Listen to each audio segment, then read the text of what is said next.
અમદાવાદ સહિત રાજ્યભરમાં ગરમી વધી સૌરાષ્ટ્ર કચ્છમાં 4 દિવસ હીટવેવની આગાહી કરવામાં આવી છે। ભુજ બન્યું રાજ્યનું સૌથી ગરમ શહેર। 4 શહેરમાં મહત્તમ 40 ડિગ્રીને પાર તાપમાન નોંધાયું। 2 દિવસમાં ગરમીનો પારો હજુ વધે તેવી શક્યતા છે। રાજ્યમાં શાળાનો સમય સવારનો કરવાની માંગ ઉઠી છે। રાજકોટમાં 39 ડિગ્રી તાપમાન નોંધાયું તો અમદાવાદમાં 40.2 ડિગ્રી ગરમીનો પારો રહ્યો। ગાંધીનગરમાં 39.6 ડિગ્રી તાપમાન નોંધાયું। વડોદરામાં 38 ડિગ્રી, સુરેન્દ્રનગરમાં 39 ડિગ્રી તાપમાન રહ્યું। વધુ જાણકારી લઈએ સહયોગી વિજય દેસાઈ પાસેથી।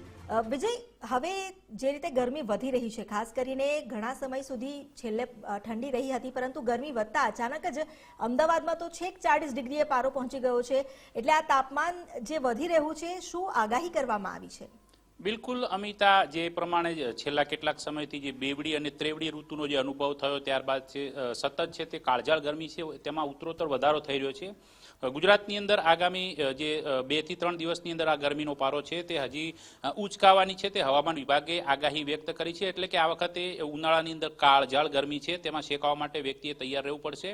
કારણ કે જે પ્રમાણે આગાહી કરવામાં આવી છે અને જે પ્રમાણે અત્યારે ગરમીનો જે પારો છે જે પ્રમાણે સ્પર્શી રહ્યો છે આંકડાને, તે જોતા એવું સ્પષ્ટ જણાય છે કે આ વખતે ઉનાળો ઘણો આકરો બનવાનો છે। કારણ કે હવામાન વિભાગના જે ગઈકાલના જે આંકડા છે તે પ્રમાણે રાજ્યમાં સૌથી વધુ હોટ શહેર તરીકે જે ભુજ છે તે 43.5 ડિગ્રી સાથે સૌથી ગરમ શહેર તરીકે નોંધાયેલું હતું। ત્યારબાદ છે કંડલા છે 40.4, અમદાવાદની અંદર પણ 40.2 ડિગ્રીને પાર પહોંચ્યો હતો આજે ગરમીનો પારો છે। ઉપરાંત ડીસાની અંદર 37.6 છે। ઉપરાંત અન્ય જે સૌરાષ્ટ્રના જેટલા બી વિસ્તારો છે ત્યાં મોટા ભાગના જે શહેરો છે ત્યાં 39 ડિગ્રીની આસપાસ છે તે ગરમીનો પારો જોવા મળેલો છે। જે દરિયાકાંઠાના વિસ્તારોની અંદર એવું સામાન્ય રીતે માનવામાં આવતું હોય છે કે તે હવામાન છે તે સમતાપ રહેતું હોય છે, પરંતુ એ વિસ્તારોની અંદર પણ આ વખતે જે આંકડો છે તે 38 ને પાર પહોંચી ચૂક્યો છે। એટલે કે એવું પણ નથી કે દરિયાકાંઠાના વિસ્તારની અંદર હુંફાળી હવાને કારણે જે ગરમીનો પારો ઓછો રહે છે, તે શક્યતાઓ પણ આ વખતે થોડી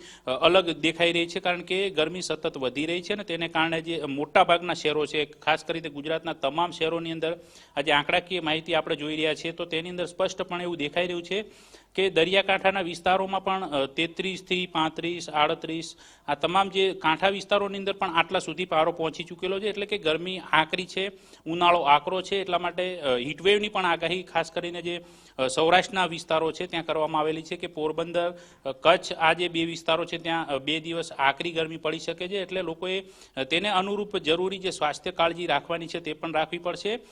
એટલે એટલા માટે જે હીટવેવની છે તે આગાહી પણ કરવામાં આવી છે। એટલે કે ગરમ પવનો ફૂંકાવાની શરૂઆત પણ થઈ ચૂકી છે અને હવે ઉનાળો છે તે ઘણો આકરો બનશે।